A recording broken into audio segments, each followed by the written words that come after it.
Boa noite, pessoal. Tudo jóia? É, Estamos aqui já para iniciar a nossa live com o pastor Cássio, reverendo Cássio. E bem-vindo quem está chegando. Cal Santos, bem-vinda, viu? Vou colocar aqui o tema, fixar o tema da nossa live.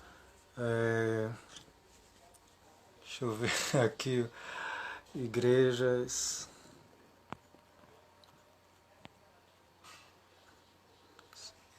Não, comunidades de fé, comunidades alternativas de fé. Um momentinho que estou fixando aqui. Chegou aí o reverendo Cássio já. Pronto. Boa noite, minha mãe. Boa noite, meu irmão Cássio.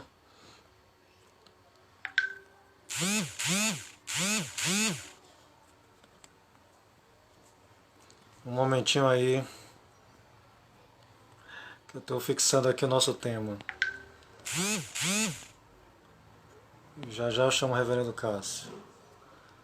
Pronto. Vou fixar o tema. Ok. Cássio, estou lhe chamando aí agora. Deixa eu lhe catar aqui. Pronto, já convidei o reverendo Cássio. Boa noite, Sérgio, meu irmão, minha mãe, que está por aí. Reverendo Cacau, que entrou. Salve, salve, meu santo. Boa noite, meu santo. Boa Tudo bem com noite. você? Tudo beleza. Tá dando Eu para me vou. ver direitinho? Tudo direitinho. Deixa eu só chegar aqui para trás um pouco da cadeira. Pronto. O áudio tá bom? A imagem tá beleza? Sua imagem está um pouquinho escurinha, mas dá para ver. Rapaz, é a luz. A luz daqui do quarto é meio escura, é da minha biblioteca aqui. Você fica fazendo sua live aí da biblioteca. Eu botei também aqui na biblioteca para poder dar uma pressão, mas parece que tá meio escura aqui a imagem. Mas a gente se resolve. É, Deixa o povo ir chegando aí. Certo? Aham. Foi o dia. Foi bem tranquilo, graças a Deus, tudo direitinho. Graças a Agora a Deus. minha imagem, olha, a minha imagem tá aqui um pouco, tá travada, mas tá dando para você ver direitinho? Para mim tá dando para ver direitinho. Deixa eu perguntar ao povo aqui. Galera que está acompanhando, a Acho que é imagem, porque a net tá, a imagem tá? de Cássio tá boa, tá travada Porque pra pode ser você? a net aqui em casa, pode não tá muito boa. Ah, agora tá boa mesmo a sua. É, Você me escuta? Acho que não, né? Vou retirar Cássio da live.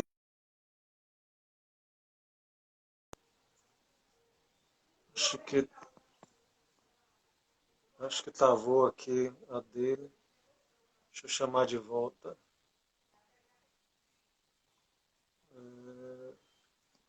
Deixa eu achá-lo aqui, né? Que eu não estou vendo. Ele não está nem aparecendo aqui na live agora. Ah, apareceu. Pronto. Chamei de volta. Melhorou? Tá, beleza. Eu lhe tirei da live porque estava Ah, travado. tá travada a imagem. Melhorou agora? Tá, beleza. Galera, eu vou combinar com vocês uma coisa, né? É, Durante a apresentação minha de Cássio, eu vou deixar aí os comentários ativados, mas depois quando a gente passar para as questões, eu vou desativar para que vocês possam ver o rosto de Cássio direitinho. E depois de umas duas questões que a gente trabalhar, eu vou abrir de novo os comentários. Então, quem tiver perguntas, questões, colaborações, quando eu ativar de volta, joga, tá ok? E aí, vamos combinar desse jeito aí. Então, né, a proposta da nossa live, o tema da nossa live, né, é comunidades alternativas de fé, IPU, né, Igreja Presbiteriana Unida, e IAB, né, Igreja Episcopal Anglicana do Brasil, em Feira de Santana. Né? Então nós somos duas igrejas recentes na cidade. A IPU tem uma história mais antiga, cessou um tempo a presença na cidade e retoma agora. Cássio vai poder falar aí um pouco sobre isso. Mas a anglicana é a primeira vez que se estabelece na cidade. Então eu vou me apresentar, talvez tenha alguém que não me conheça. Depois Cássio se apresenta, tá bom? Então eu sou Adriano Portela dos Santos, né? Sou natural de Santo Amaro, reverendo da igreja anglicana, aqui em Feira de Santana. Sou, fui ordenado na igreja católica romana, né? E depois de 5 anos de ministério na igreja católica, eu terminei migrando para a igreja anglicana, né? Constituí família, pedi licença do ministério na igreja católica romana, eu era do clero de Salvador, e automaticamente já comecei a frequentar a igreja anglicana, né? Depois eu falo um pouco mais desse percurso, mas por hora é isso. Eu sou professor também, sou da área, naturalmente dou aula de teologia, no momento não estou lecionando teologia em faculdade, mas sou professor de teologia também, e da área de letras, né? Literatura, gramática, é um pouco a minha área, né? Quem for chegando aí depois, bem-vindo, bem-vinda. Meu irmão que eu vi chegar, Shirley Souza também, bem-vinda. Então passa a palavra para Cássio se apresentar também, né? Esse brother, esse amigo que Deus me deu, a oportunidade de conhecer aqui em Feira. Beleza, meu santo? Tá dando pra me ver aí direitinho? Tá dando? O áudio tá beleza? Tá beleza? Pronto, deixa eu me apresentar também. Sou o reverendo Cássio, eu naturalmente sou da igreja, na verdade, minha formação foi da igreja batista, mas depois eu comecei migrando para a IPU, que é a Igreja Presbiteriana Unida do Brasil, e aí através do pastor Cláudio Márcio Rebouças, da Igreja Presbiteriana Unida lá de Muritiba, através dele nós tivemos contato e depois de um período estudando a Igreja Presbiteriana, aí eu migrei para a Igreja Presbiteriana. E para mim foi uma felicidade muito grande devido à ideologia e à proposta que a Igreja Presbiteriana apresenta. Aí a proposta da Igreja Presbiteriana foi que nós abríssemos um trabalho aqui em Feira de Santana. E aí, por conta da história da igreja também aqui em Feira, no bairro Sim, e o grande reverendo João Dias morou aqui no Sim durante muito tempo. Aí nós estamos aqui localizados no bairro Sim, na rua Presidente Café Filho, aqui no bairro Sim. Nós fizemos esse ano 1 ano já aqui como comunidade, aqui em Feira de Santana. E os avanços têm acontecido, algumas coisas que têm acontecido, têm nos alegrado muito, o que nós vamos falar no decorrer da live. Mas graças a Deus, nós temos um trabalho que tem tido essa colaboração também, essa parceria com a igreja anglicana. Eu não posso nem falar de Adriano, né? Que ele já falou aí, é um amigo. Adriano também foi um amigo que tive boas referências, né? Joel, que me apresentou, primeiramente foi Joel que me falou de você, depois Cacau me falou também muito bem de você. E aí eu tenho caminhado também durante esse ano aqui com a Igreja Presbiteriana Unida em Feira de Santana, que nós abrimos esse trabalho, e tem sido um desafio muito grande, mas esse desafio tem trazido muitas alegrias de verdade que tem nos feito dar esperança de continuar na caminhada. Pronto. Isso aí, meu irmão. Falando sobre a proposta da live, né? Boa noite para quem chegou aí depois, que eu fui acompanhando. Então, falando sobre a proposta da live, esse tema, né, comunidades alternativas de fé. A gente ficou pensando, né, Cássio, que título dar, porque nós Verdade. temos igreja diferente daquilo que as pessoas estão acostumadas a ver no mundo evangélico, no mundo protestante, ou, né, fora do catolicismo, né? Porque quando fala protestante e evangélico, já tem uma representação social do que seja isso, e quando as pessoas entram em contato com a gente, um pouco fica tentando buscar essas referências do senso comum, ou do que se vê, né, na representação social e não encontra. E aí, eu acho que a primeira coisa, né, é dizer que são duas igrejas tradicionais, né? Isso. Por exemplo, a igreja Episcopal Anglicana do Brasil, né? A Igreja Anglicana, é, participa das primeiras fundações no país de organismos interevangélicos, digamos assim, né? Uhum. De junção de igrejas evangélicas, como a dos seminários, né, evangélicos do Brasil e outras, né? Depois o próprio CONIC, né, que também tem a participação da IPU. Então, a primeira coisa, acho que somos igrejas tradicionais, né? Depois você pode falar sobre isso também. Seja porque nossa liturgia tem esse respingo de tradição, seja porque tem uma historicidade, seja porque tem uma teologia robusta e que bebe da teologia dos padres da igreja, de uma série de coisas, né? Mas aí alguém dizia assim para mim, mas comunidades alternativas, né? Eu queria que você falasse sobre isso, porque fica parecendo assim uma coisa de minoria, marginalizada, né? Algo nesse sentido. E aí eu e Cássio ficamos pensando que termo usar, né? Cássio até chegou a formular alguma coisa com não proselitistas, né? Uma missão Isso, não proselitista, que a gente tem esse perfil, mas eu acho que só dizer de não proselitista ainda não diz tudo, né, dessa realidade da gente, né? A gente não quer, a gente não só quer não ser proselitista, a gente quer mais, né? Que isso. E isso, verdade.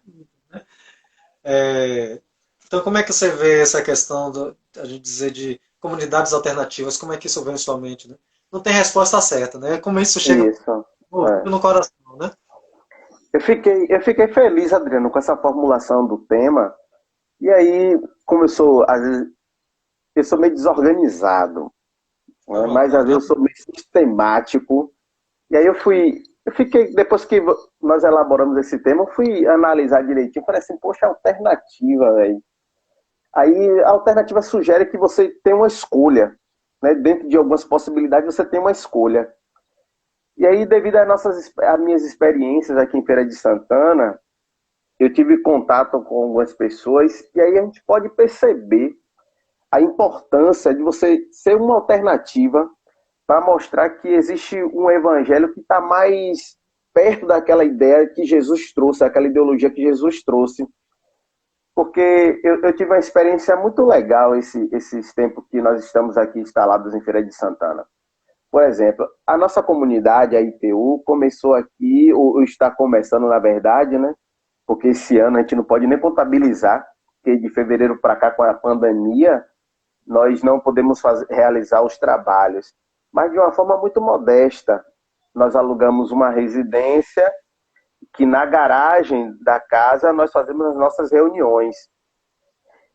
E uma coisa que me chamou a atenção, Adriano, foi o seguinte: aqui no Sim, como nossa comunidade começou dessa maneira simples, né, alugando uma casa, reuniões na garagem aos domingos pela manhã, teve aqui, bem na rua, pertinho aqui na rua principal, uma igreja, que se eu não me engano, o nome foi Igreja, Igreja Bíblica, alguma coisa assim, que alugaram um depósito enorme.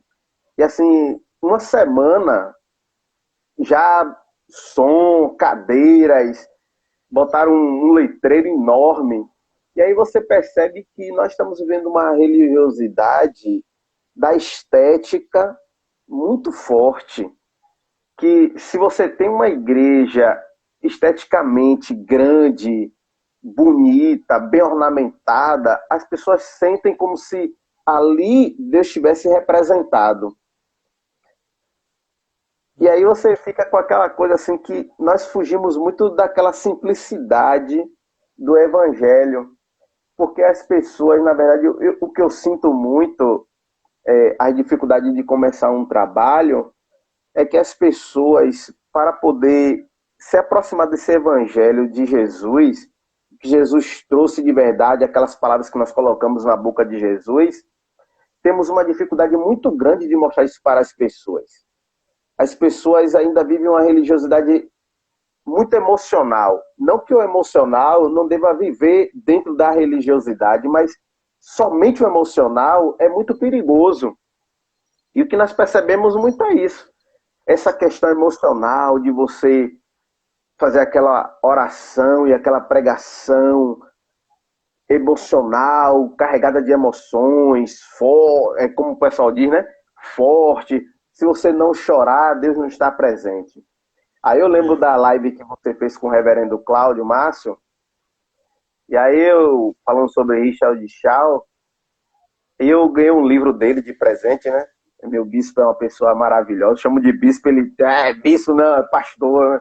Eu chamo ele de bispo.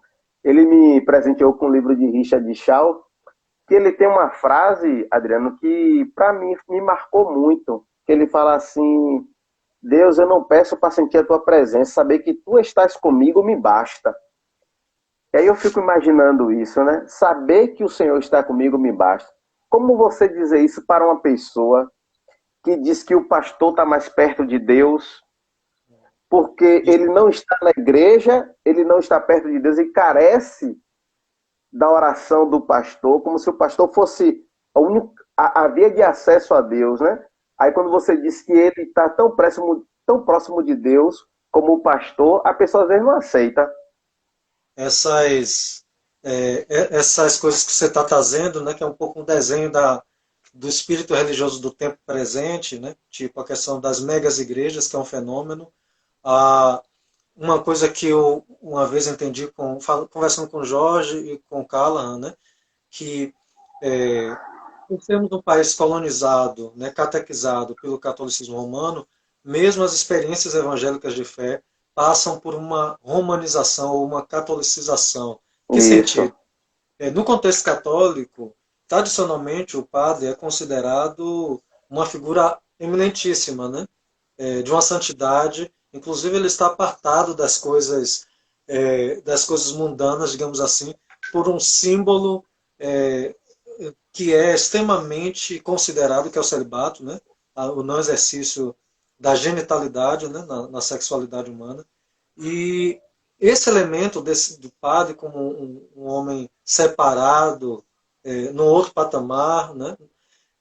Termina entrando no mundo evangélico brasileiro, em que o ungido de Deus é intocável, né? Em que Verdade. ele está mais perto, é o que você está falando, né? E então esses dois elementos, né? A relação com o pastor, com a liderança, né, clerical, e essa ideia de que igreja é massa, é gente, né? Então, sobre a questão de sermos comunidades alternativas, eu vejo muito por aí também, pelo que você está dizendo. Alternativa, primeiro, porque a gente não faz parte da historicidade da colonização brasileira, digamos, né? Hegemonicamente, o catolicismo, ainda hoje, é a religião, né, principal do país. Então, nesse sentido, nós aparecemos como uma alternativa ao fato social, vou usar um termo aí da sociologia, Cacau, talvez não tão adequadamente, né, ao fato social que é ser católico, nascer católico nesse país. E uma alternativa também porque nós não temos um poderio econômico, digamos assim. Né? Nossas comunidades são comunidades simples, não é? É uma opção para quem tem faz uma descoberta no meio do caminho, né, sobre a fé. Então, um pouco isso, né? Eu vejo dessa maneira. A alternativa também, não é? Porque a gente está na contramão, eu diria assim, desse espírito religioso que você desenhou aí. O espírito religioso é que do sucesso pastoral, né? Quantas ovelhas, É quantas almas verdade. eu tenho, igreja multiplicadora, né?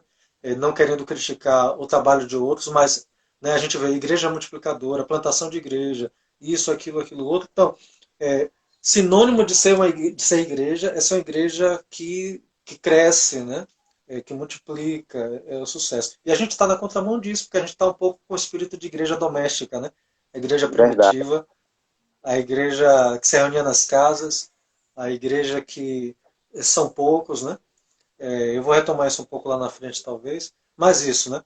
Então, esse é um pouco o contexto da nossa live. E eu acho que a importância é dizer, uma vez que a gente é igreja nesse perfil, igrejas simples, pequenas, que tentam estar coladas ao Evangelho, e nós somos proselitistas, encontramos dificuldades, que é o que a gente deseja partilhar um pouco aqui hoje, né, Uhum. Cássio? Eu Verdade. vou passar para as questões, Quem chegou depois aí, gente, eu desativei os comentários para que a gente possa ver direito o rosto aí de Cássio. Não é lá bonito assim não, bonitão, mas a gente tem que ver o rosto do rapaz, né? Então, a gente vai fazer um bloco de duas questões. Vão acompanhando, se surgir colocações que vocês desejam fazer, contribuições. Quando passar essas duas questões, eu vou abrir os comentários, vocês colocam para a gente interagir, tá bom? Fiquem por aí, acompanhem e segurem aí as colaborações de vocês. Uma primeira questão, Cássio, dentro do cenário multirreligioso, né, brasileiro, temos uma gama de igrejas cristãs no Brasil, né? Umas instituições religiosas são mais conhecidas que outras. Hoje, eu Isso. diria, igrejas que detêm meios de comunicação de massa, né, Uhum. são mais conhecidas. Né? Aliás, figuram no cenário brasileiro como sendo a representação de igreja. Né? Outras que não têm isso não são tão conhecidas, embora possam ser tão antigas. Né? Por isso, o que são essas igrejas? Né? O que é a IPU, a Igreja Presbiteriana Unida? O que é a Igreja Episcopal Anglicana do Brasil? Vamos contextualizar um pouco para quem está aí com a gente saber. Verdade. Adriano, eu fico sempre pensando sobre essa questão que você tocou aí, né? Sobre essa questão de ser uma igreja conhecida ou não. Eu sempre brinco com o reverendo Cláudio, eu vou sempre citar o nome dele, porque é uma referência para mim de pastor. Eu sempre brinco com ele e digo assim que aí, algumas igrejas, né, se tornaram como... Vou fazer assim, deixa eu te situar no meu pensamento. Nessa sexta-feira, o pastor Cláudio, não o pastor Cláudio Rebouça, mas o outro pastor Cláudio da nossa igreja presbiteriana, cara muito inteligente, ele estava falando sobre algumas questões, e aí eu fico pensando assim que, rapaz, é impressionante como a popularidade, né? A popularidade. Por exemplo, se você faz uma enquete hoje na rua e você fala sobre a igreja presbiteriana, a igreja anglicana, quase que algumas pessoas não conhecem. Mas se você falar da igreja batista, todo mundo sabe. E eu brinco sempre assim que a igreja batista se tornou uma cerveja barata, que todo mundo toma, todo mundo conhece. E Você é, a igreja anglicana, a igreja IPU, a igreja presbiteriana unida, é um vinho que nem todo mundo toma. Tem gente que não gosta, tem gente que não conhece, não gosta porque não conhece. Mas assim, são igrejas que têm uma teologia madura, uma boa teologia, uma teologia fundamentada.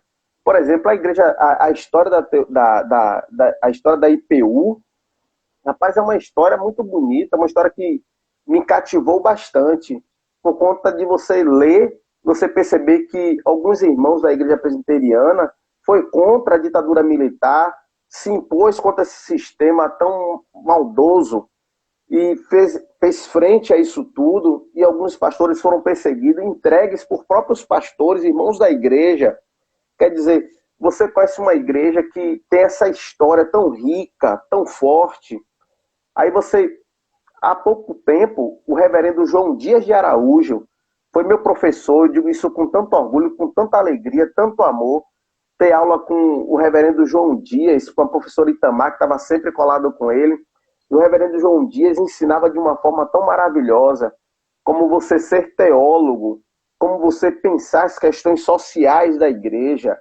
Nós temos tanta coisa bonita, mas aí quando você ensina ao povo e você mostra que a religiosidade tem que ser uma religiosidade que ela tem que ser de forma integral, a questão sociais também.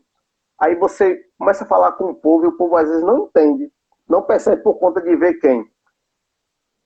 Aí, desculpe ter que falar isso, mas você vê um dia desse aí passando o Valdomiro, véio, mostrando uma semente, vendendo a semente a partir de R$ 300, de R$ 100, uma semente de feijão que você planta e quando ele começa a nascer, traz uma palavra de esperança. Aí você olha um negócio desse e fala assim, gente, o que é isso? Como é que tem pessoas que acreditam nessa coisa toda? E aí você traz uma teologia madura, buscando dialogar com questões sérias, sociais. E aí você para pensar, gente, o que é que as pessoas estão pensando acerca da fé, esse alinhamento da igreja com esse governo que está aí desmontando as questões sociais, tirando os direitos, privando as pessoas de terem acesso a políticas públicas. Isso é triste. Ver igrejas que estão fazendo dos púlpitos um palanque para legitimar esse governo é uma coisa que nos deixa triste demais. E aí tanto a IPU quanto a Igreja Anglicana combate esse sistema de morte que está aí desse governo. E aí nós percebemos que tem pessoas que não entendem quando nós falamos sobre, sobre essa teologia mais séria, uma teologia que está alinhada com essa proposta de Jesus de trazer vida, de trazer esperança, justiça social, que é importantíssimo a gente trabalhar essas questões, não é isso, Adriano? Isso. Você trouxe um elemento aí, um pouco da história da IPU. Acho que talvez possa ser que tem alguém aqui acompanhando que não conhece. No Brasil, a gente tem pelo menos três mais conhecidas igrejas presbiterianas, né?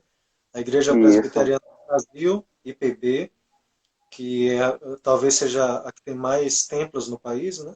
É a tradicional, digamos assim. Depois a gente tem a IPI, né? Igreja Presbiteriana Independente, Independente. que saiu também, salvo engano, da IPB. E temos a IPU, que é a que você faz parte, né, e tantos amigos, amigas, que é a Igreja Presbiteriana Unida, que se dá nesse contexto que você fala aí, né, de ditadura. Aqueles e aquelas que tinham aderido a uma perspectiva teológica, pastoral, mais progressista, mais aberta, com desejo de participar da vida, né, dos damas, do povo, né, se posicionar, sofreram ali aquela tensão costumeira, né, entre quem está na tradição, né, um pouco querendo conservar as tradições e quem está tentando renovar as tradições nesse no dia da vida da igreja, né? Então tem esse dado histórico aí dessa relação de uma postura que coincidiu mais ou menos com a questão do golpe militar e que Uhum. trouxe sofrimentos, como você citou. Né? No caso da igreja anglicana, né, o pessoal escuta geralmente na história, na disciplina de história, que Henrique VIII fundou a igreja anglicana. Né? Eu lembro como se fosse hoje do dia que eu recebi essa aula. Né? Não sei porque na época não me incomodou pensar que ele fundou a igreja anglicana, né?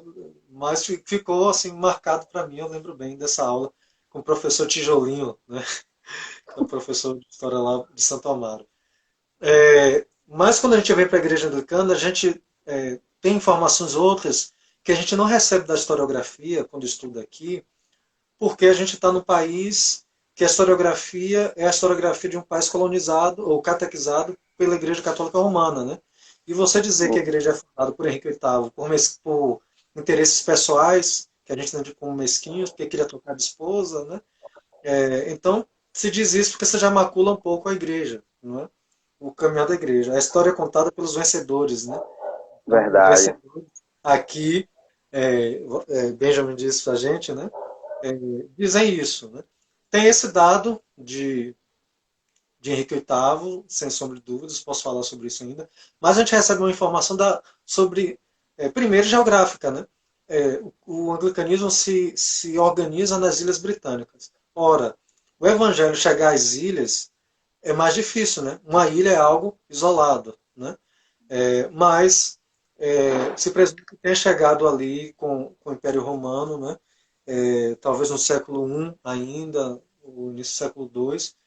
E depois a gente tem a formação da igreja celta, que é uma igreja com características próprias, isolada, digamos assim, do resto do cristianismo continental europeu, né?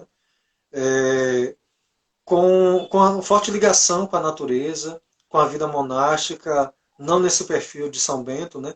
O perfil de São Bento que eu digo, de mosteiros fixos, né? Mas uma vida monástica mais eremita, né? Mais associada à natureza, mais errante, né?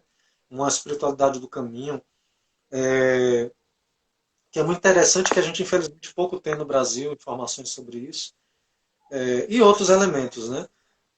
Então, com, depois, quando o Papa envia, né, o Papa Gregório Magno envia um grupo de 50 monges, achando que não tem cristianismo, né, os povos bárbaros invadiram as Ilhas Britânicas, eles então acham que não tem mais cristianismo nas Ilhas Britânicas. Tem uma história que ele diz que ele passou por um mercado e viu um anglo, né, alguém das Ilhas Britânicas, uma criança, acorrentada como escravizada, e ele pergunta quem é, né, quem são esses? Aí responde, né, são angli, né, são anglos, né, tá dizendo pra gente. Ele fala non angli, né, sed angeli, né, não anglos, mas anjos, né, e aí tem esse arrobo Uhum. de evangelização de missão e envia. Só que quando chega lá, encontra um cristianismo celta instalado, resistente à invasão bárbara, e para ataviar a história aqui, aviar, digamos assim, se encontram as duas missões, né? A igreja estabelecida já no território e a missão romana, que pouco a pouco sobrepõe a igreja celta, né? Estabelece-se uma mesma data da Páscoa, né? O mesmo sistema subjugado ao Papa. E aí sim entra Henrique VIII, que em 1584 rompe, se autoproclama chefe supremo da igreja, dizendo que está retomando a autonomia da igreja, a histórica autonomia da igreja em relação ao continente e a Roma. Bem, vou parar por aqui, mas para dizer que é uma igreja que se pretende católica reformada ou uma protestante muito próxima do catolicismo, tentou manter esses dois elementos de tradição espiritual, teológica, juntos, convivendo dentro da igreja, de modo que a gente vai a algumas igrejas com perfis mais protestantes, outras com perfis mais catolicizantes, né? Mas todos se reconhecendo como anglicanos, porque não tem uma confissão de fé, tem um credo apostólico que a gente segue, e o credo apostólico não é de uma igreja, né? Mas é de várias igrejas Verdade. cristãs. Não sei se você quer acrescentar alguma coisa sobre a IPU, né? O que seria essa igreja? Né? A história da IPU, Adriana, como você fala aí, a história da Igreja Anglicana, essa história é rica, né? E que me motivou bastante a participar da IPU. Essa história de combate, de a IPU quando nasce, porque alguns pastores diziam que as mulheres deviam ser ordenadas e não fazer esse alinhamento com a ditadura militar. Isso é importante, porque você vê hoje pastores que defendem a forro e ferro, né, esse sistema que nós estamos vendo aí político, e aí você vai ler os documentos da IPU e você vê uma igreja que combate essas questões, que diz que nós precisamos ver a questão social, a questão humanitária, a questão de você estar falando sobre direitos. Isso é maravilhoso. Aí, falando sobre a questão, né, das dificuldades que nós enfrentamos por ser minoria, eu fico impressionado quando as pessoas às vezes te ligam ou falam com você e dizem que por não estarem frequentando a igreja, né, a igreja, o templo, se sentem fracos, estão distantes de Deus. E aí diz assim, mas você que é pastor, que está perto de Deus, por favor, ore por mim. E aí quando você diz assim, não, você está distante do templo, da igreja, mas você está próxima de Deus, Deus está contigo, Deus está com você. A sua oração alcança o trono de Deus, assim como a minha também. Às vezes as pessoas não aceitam, né? Elas querem É, porque querem que você ore, que você esteja ali fazendo aquela oração para que ela se sinta mais próxima de Deus. Eu sou um leitor ávido e eu tenho alguns livros assim que para mim são fundamentais, viu, Adriano? Leonardo Boff, para mim, é uma referência. E ele tem um livro fala sobre a nova evangelização a partir dos oprimidos, que para mim é maravilhoso. E eu li essa semana, acabei de concluir essa leitura essa semana, e ele fala muito sobre essa questão da nova evangelização. Você tocou nesse ponto, sobre a questão da colonização. O Brasil recebeu um evangelho, uma evangelização colonial, que veio com os colonizadores. Então, eu acredito que hoje as pessoas têm muito esse evangelho ainda da colonização, da imposição, não de um evangelho de libertação alinhado com as propostas de Jesus.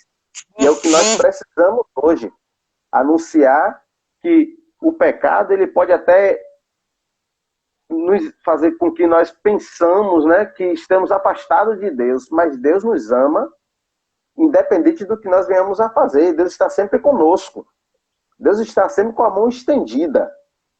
Nós precisamos entender isso. E isso é importante, porque esse evangelho da colonização nos trouxe muitos danos, até hoje, no século XXI.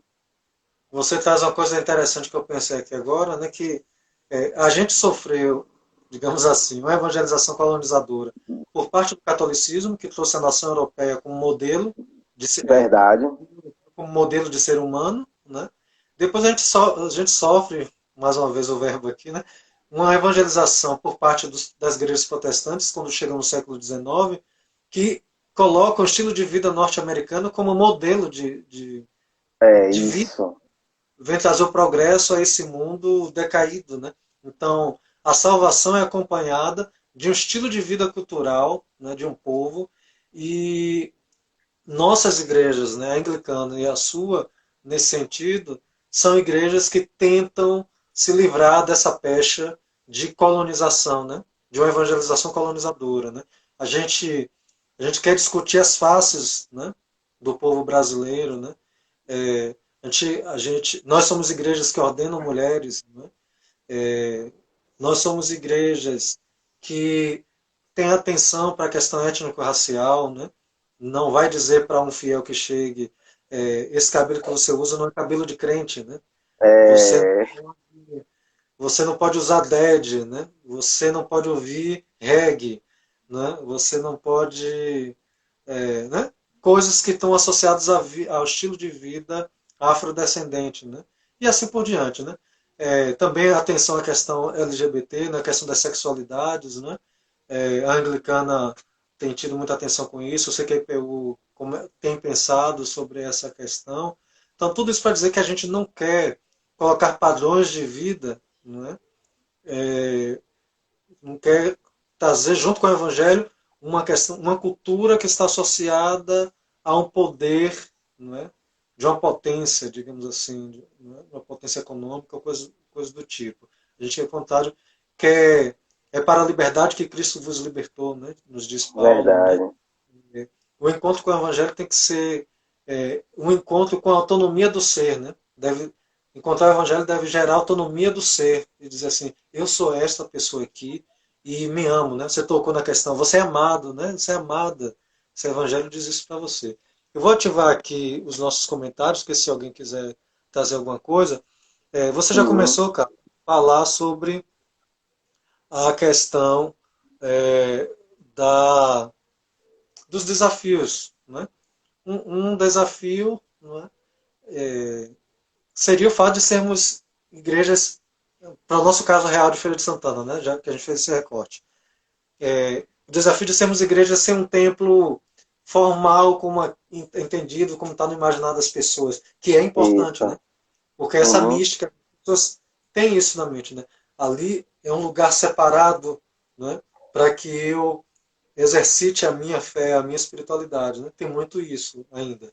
Então, as pessoas sentem essa necessidade e é natural por causa do nosso percurso histórico.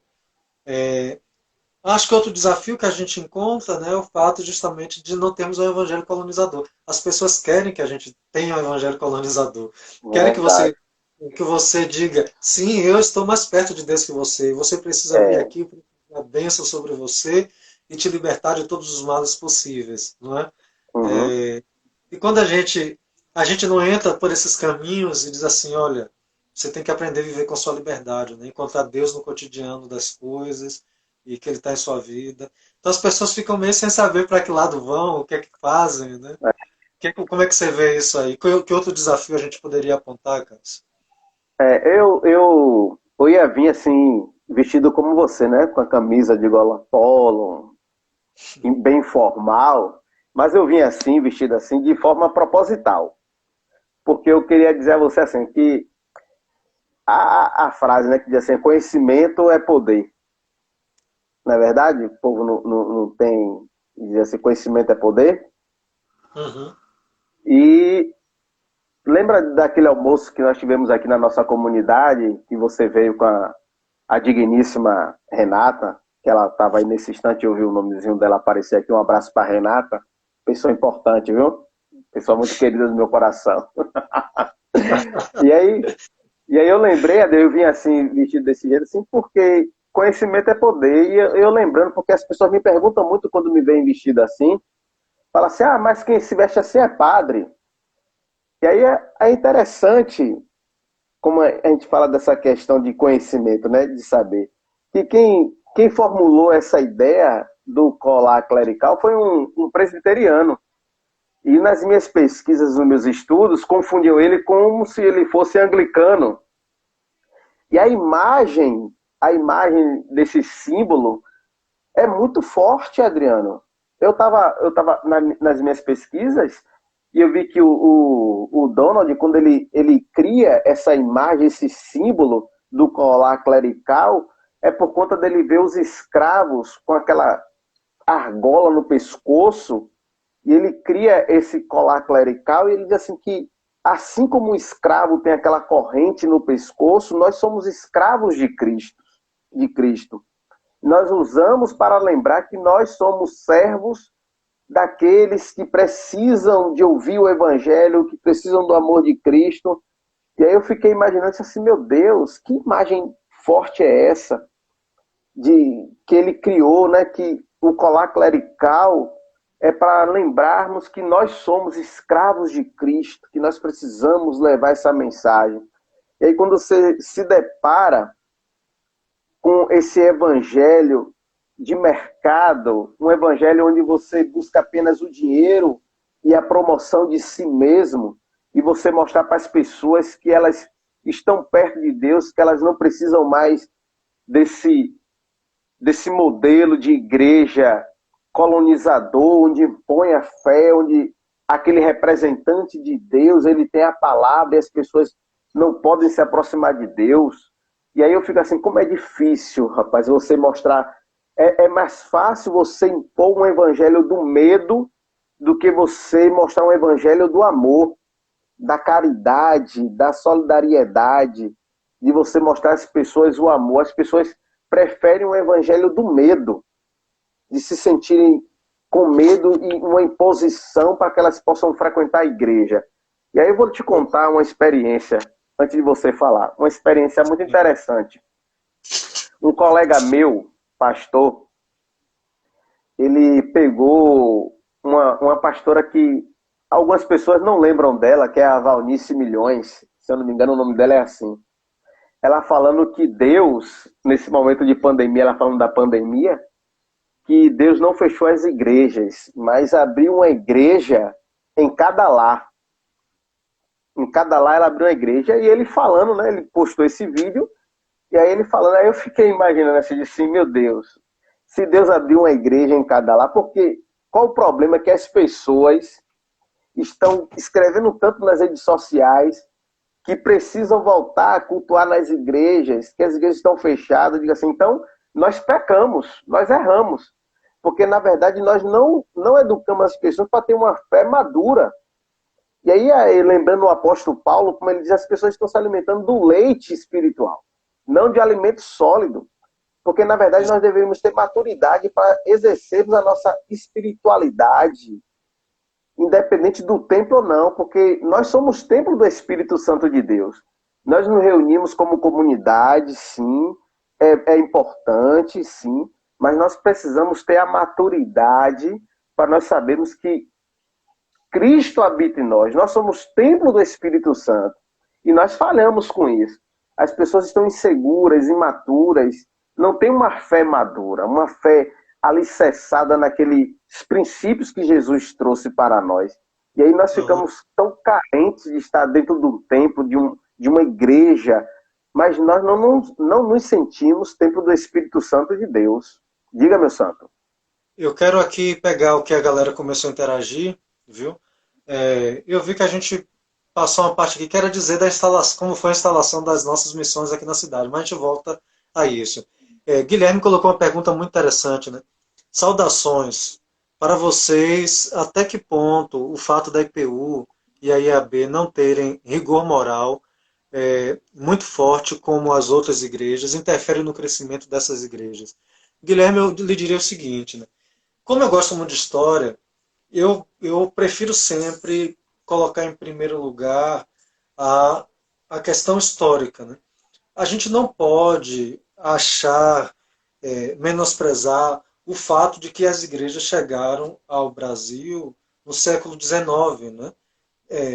Imagine você, toda criança que nasce durante 2 séculos nascem e são batizadas numa única igreja, né? Durante 2 séculos não, né? 3 séculos, né? Uma única igreja. E aí, de repente, chegam outras igrejas, modelos de fé, que começam a colocar outros elementos, né? E durante um século foi fronteira, né? O catolicismo tentando marcar o seu lugar de religião oficial do país. É muito recente, digamos assim, essa liberdade religiosa que a gente tem no país. 1890, né, precisamente, 7 de janeiro de 1890, com o A19, se não me engano, A19, que proclama a separação entre igreja e Estado no Brasil. Então, esse dado cultural que foi sendo gestado, né, a gente pode falar de inconsciente coletivo, né, para dizer disso que entra no imaginário religioso brasileiro, né, e uma série de coisas. Então, eu coloco em primeiro lugar isso, né, o fato da colonização pesa sobre as costas do perfil religioso brasileiro, né? A primeira coisa é essa. Em segundo, eu acho que, sem sombra de dúvidas, essa diferença de relação com a moral que as nossas igrejas têm ocasiona um crescimento diferente das demais igrejas, né? Outro dia uma pessoa que é daqui do Nordeste dizia: por que a igreja anglicana não cresceu como as demais igrejas evangélicas, protestantes do país, né? Justamente isso, né? Num país tem a questão, se você não entende, né, que protestante não significa anticatólico, quando você se depara com igrejas como IPU e anglicana, sua cabeça dá um nó, né? Você vê o cara com colarinho, como disse Cássio, vê a clériga com colarinho, vê usando toga ou estola, né? Vê elementos litúrgicos mais estruturados que nas igrejas evangélicas que ganharam os encontros da pobreza no Brasil. Essa cabeça dá um norte, né? E aí, com um discurso moral completamente diferente, né? No caso da anglicana, você vê casais LGBTI na comunidade, né? Você vê o reverendo dizendo: e aí, como vai fulano, né, seu companheiro? Como vai cicrana, sua companheira? O reverendo que faz a bênção matrimonial, o reverendo, entende? Eu vou falar, como a gente está falando do caso de Feira de Santana, no meu caso, por exemplo, eu já tive 3 casos de irmãos que começaram a caminhar com a gente que depois não prosseguiram porque queriam que eu fizesse aquele discurso marcado, né? De moral. E aí eu não faço, não vou fazer, né? E aí termina saindo, né? Então precisa uma fé muito amadurecida para permanecer em contexto que você seja quem você é e permita que os outros sejam quem eles são, né?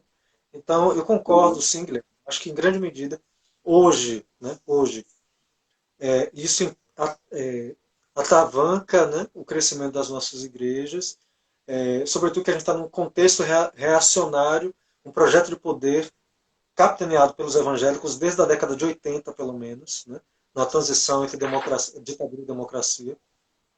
Então, um pouco isso, né? Você tem razão. Géry perguntou uma coisa, Cacau colocou outra, mas eu vou passar a palavra para Cássio. Mas antes, Cássio, a gente tem 8 minutos.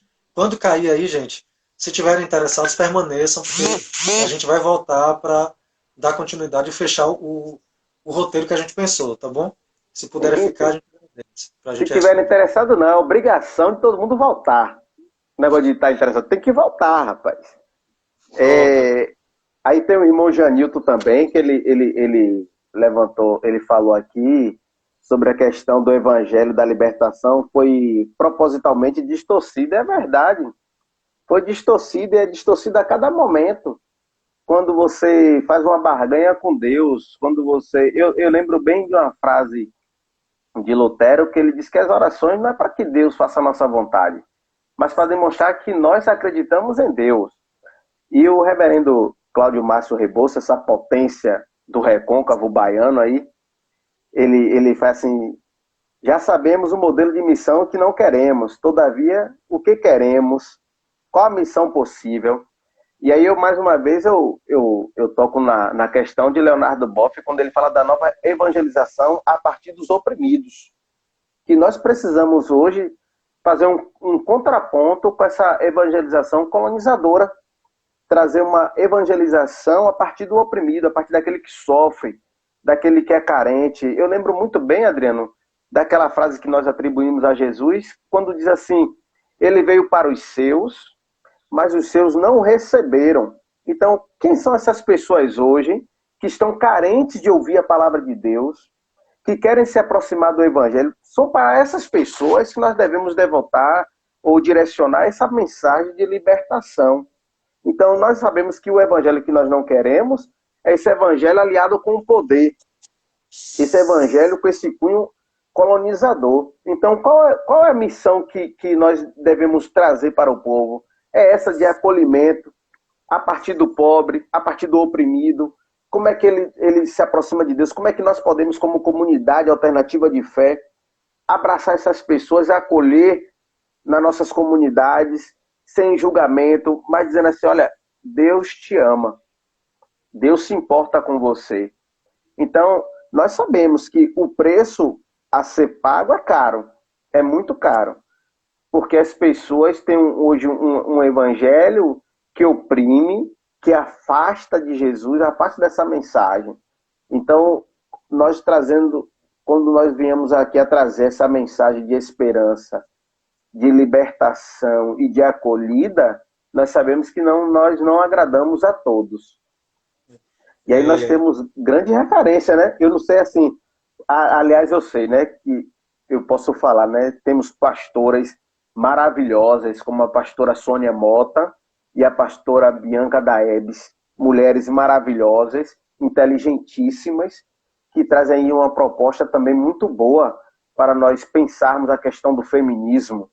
Então é importante uma igreja, ou igrejas como a IPU e a Igreja Anglicana, que traz essa nova visão de mensagem do Evangelho. Diga, meu santo. Dizer, você falou que o preço é alto, né? Eu lembrei de uma frase de Nietzsche, né? Que fica famosa aí pelas redes sociais. Nunca é alto demais o preço que se paga para pertencer a si mesmo, né? Verdade, verdade.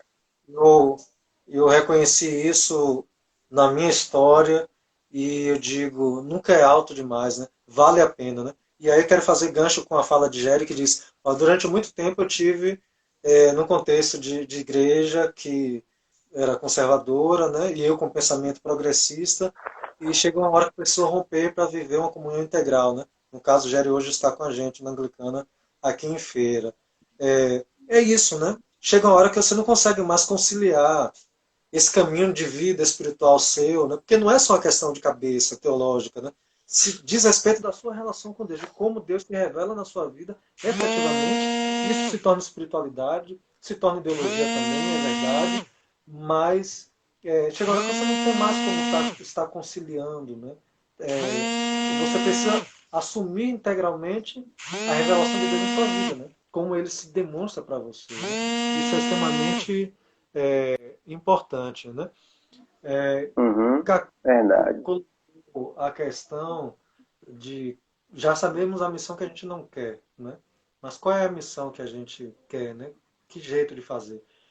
Sempre é mais difícil, sempre é mais fácil a gente dizer o que a gente não quer, na verdade. Eu não Verdade. quero isso, eu não quero aquilo, eu não quero desse jeito.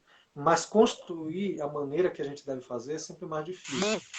Porém, a gente já sabe que a gente não quer dizer que nossa igreja é a igreja verdadeira, única, exclusivamente, né? Uhum, E também a gente não quer dizer que para ser de Deus tem que ser assim ou assado. A gente já sabe disso. isso. qual é a maneira para a gente fazer as pessoas chegarem a gente, né? Uma coisa que eu acho que falta, né, aí é uma autocrítica, a gente confunde o fato de dizer aos outros que nós somos únicos, exclusivos, verdadeiros, né, tal, com o fato de propor nossa fé aos outros. A gente não precisa deixar de propor nossa fé aos outros para fazer missão. A gente pode propor. Agora a gente não precisa dizer marcadamente que o único caminho é o nosso, né? Mas a gente pode dizer, Verdade. olha, eu faço uma experiência linda de vida nesse lugar aqui, né? Aconteceu isso, aquilo outro. Deus fez maravilhas em minha vida nesse lugar. E eu me sinto uma pessoa inteira, realizada, feliz. Que tal fazer essa experiência, né? É, eu vejo por isso que você vive aqui, que seria muito bacana, né? Então, nos propormos, né? Não nos furtarmos a propormos a quem precisa, né? Uma outra coisa, Cacau, eu acho que é, entender que missão é serviço, né? E é serviço no sentido muito amplo, não é o serviço só ao altar, não é o serviço litúrgico, não é o serviço de intercessão apenas. Quer dizer, oferecer caminhos para a promoção da vida, dignidade da pessoa humana, e nesse encontro que a pessoa faz de si enquanto amada por Deus, digna, cidadã, não é? Ela entender que ela pode ficar com a gente que oferece isso a ela, né? Que é esse caminho descoberto. É verdade que a gente oferece, digamos, serviço a 100 pessoas, dessas 100, 50 se tornam parceiras, digamos, Verdade. e 10 ficam na igreja, 3 ficam na igreja, né? Eu faço essa experiência. Mas é importantíssimo que essas pessoas reconheçam na igreja esse valor, né? Que lugar maravilhoso. Eu acho que isso é algo muito comum às nossas duas igrejas. As pessoas, quando falam da gente, falam bem da gente, ainda que não estejam dentro da igreja com a gente, né? Elas olham e dizem assim, aquele povo é um povo bacana, um povo legal, né? Um povo muito bacana. Se sentem Deixa eu ver acolhidas, né? mais uma pergunta que está vindo aqui. Vai cair, mas eu vou ler para retomar lá, tá bom, gente? Amigos, hoje estava numa resenha de psicanalistas e falávamos do desafio de aceitar sua verdade individual e coragem de viver em sua verdade. Penso, penso numa comunidade cristã que ajude nesse processo. É verdade, né? Viver a sua verdade individual. Eu estou na Anglicana hoje para matar e morrer, para poder viver a verdade que eu descobri na minha vida, né? E dizer, cara, tu não vem fazer policiamento de consciência comigo não, porque já encontrei interiormente um lugar e nessa relação com essas pessoas aqui que dizem, eu sou preciosíssimo do jeito que eu sou, né? Então, viver sua verdade é importante, né? A gente tem aí, vai cair, né? Já vai Já cair? vai cair. Por favor, Manda um abraço aí fiquem, pra marquem doutora data para se Lucimara aí, ó. inscricionar. A psicóloga Vai, Delita Brito Bueno, a psicóloga Gabila de Valença, a doutora vai Lucimara saudando, daqui de Santana, viu? vai saudando seu povo aí, enquanto não cai, que você viu. A Delita é uma potência aqui de Santana, psicóloga ó, maravilhosa, viu? Com Quem não certeza, conhece, precisa com curtir a página certeza. dela no Instagram. Eu agradeço muito. Prof. Roberta de Araújo disse, é muito importante ouvir essas palavras, pois infelizmente muitos são tomados pela ideia de que precisamos estar no templo para estarmos próximos a Deus, né? É verdade, né? Colocam isso muito em nossa mente. É óbvio que a gente quer estar, que as pessoas estejam no templo, né? Inclusive eu ouvi algo sobre isso na minha adolescência, né, na igreja, é como uma fogueira, né? Quando você se aproxima do fogo, né, a igreja é esse fogo, né? Você se sente aquecido. Quanto mais você se afasta, é um pouco mais Verdade. difícil você sentir esse calor. É, então a igreja é essa referência para a gente se alimentar. Mas é óbvio que a gente se alimenta a desta igreja, né, fora da igreja, né? Isso. Na nossa vida particular. Hoje mesmo, eu postei no grupo da Igreja Anglicana, nossa aqui de feira, a música do Gabriel Pensador, né? A cura está no coração. Aí eu disse, vamos beber um pouco de espiritualidade nesse dia de hoje com o rap de Gabriel Pensador, porque eu li naquilo ali espiritualidade, entendeu? Então a espiritualidade é muito ampla, profunda, a gente vive em diversas maneiras. Gente, eu tô besta que ainda não caiu. Nossa, pronto, Eu 28 segundos. Eu vou derrubar aqui, gente, a gente retoma, viu? Fica por aí, por beleza. favor, pra gente fechar. Votem, viu? Votem. Lucimeire aí de Amélia Rodrigues, votem. Valeu.